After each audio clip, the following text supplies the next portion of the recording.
We start our journey around the Patriot Sprint Tour at the Merrittville Speedway, where it was not good to be out in front. Glenn Steyer spins around while leading heat race number 3, collects Brad Malloy and Shane Ely. In the B main while leading, Tim Kelly spins around. He would have to use a provisional to get into the 25-lap A main, the first stop for the Patriots in Canada in 2011. Brad Knabb, who won his first heat race in 4 years, jumps out in front of the pack on the initial green flag, while Brian Howland starts carving his way through the pack after starting in 6th. On lap number 2, the only caution of the event would occur when Dave Wickham and the 21 of Don Adamczak got together and spun it around. On the ensuing restart, the battle for second was on. 51 of Brian Howland around the outside of Jim Huppinen for the runner-up spot, and then 3 laps later would go by Brad Knabb and take the race lead away. Then it was Jared Zimbardi carving his way through the pack, gets into 4th around Jim Huppinen, then gets 2 spots off of turn number 4 underneath Brad Knabb and Dane Nida, who dipped into the front stretch moat. But Zimbardi had a lot of ground to make up.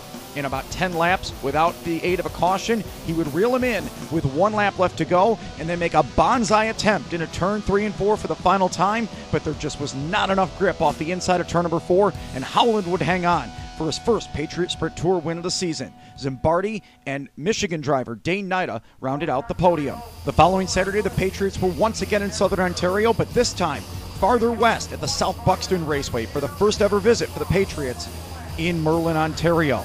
It was the Northern Summer Nationals inaugural event after Ashwegan was rained out the night before. Keith Dempster and Tim Kelly led the field to the green flag for the 25-lap event. Kelly would slip up in turn number 2. That would open up the door for Keith Dempster to rocket into the race lead. Well, he had the lead. It was a great battle for second. The 0 of Glenn Steyers would have it. Dane Nida and Dustin Daggett would come together. Nida would spin out and collect Travis Cunningham.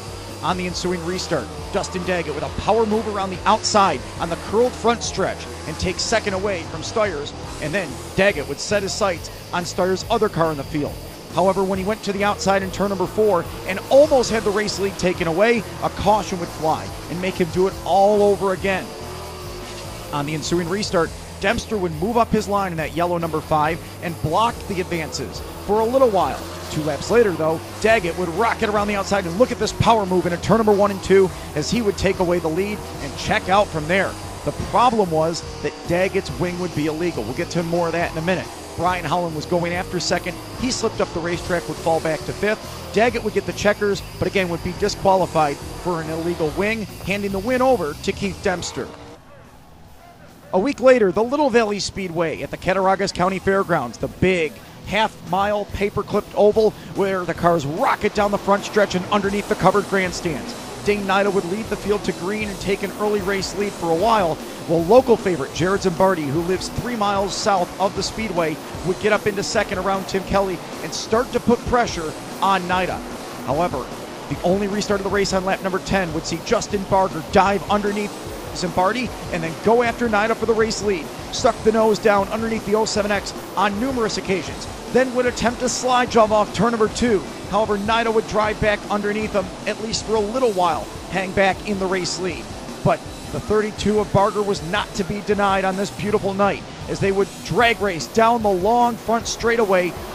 It would be the 32 of Justin Barger holding on to the race lead, pulling off a better slide job the next time around and driving away from there. Barger picks up the win over Nida, Barney, Zimbardi, and last year's winner Brian Howland. 2 races at the Eriez Speedway rounded out the big Independence holiday weekend for the Patriot Sprint Tour. A makeup feature for Memorial Day weekend would see George Suprick, who had blown his motor at the event that got rained out, hold on to the race lead. Jared Zimbardi, though, would again apply pressure. He would go down on the bottom in lap number 6, slide up and catch the 87 of Suprick, spin it around, go to the back. Zimbardi would actually spin out again later in the race and be disqualified for a 2-spin rule. Then it was the 21 of Don Adamczak starting to place some pressure on the race lead. But his car would start to go away midway through the event, and Dane Nida would get back up into second. It was Nida's turn to start going after Suprick for the race lead, looking to the inside of turn number 4. And then on a 1-lap shootout to sort out the event, it would be Nida who would have some issues with the 52 of Scott Kruder, who started back in 15th. Both Kruder and Nida would stick their nose in off of turn number 4, but Suprick around the outside would pick up his first Patriot win since 2008 over Nida and Kruder.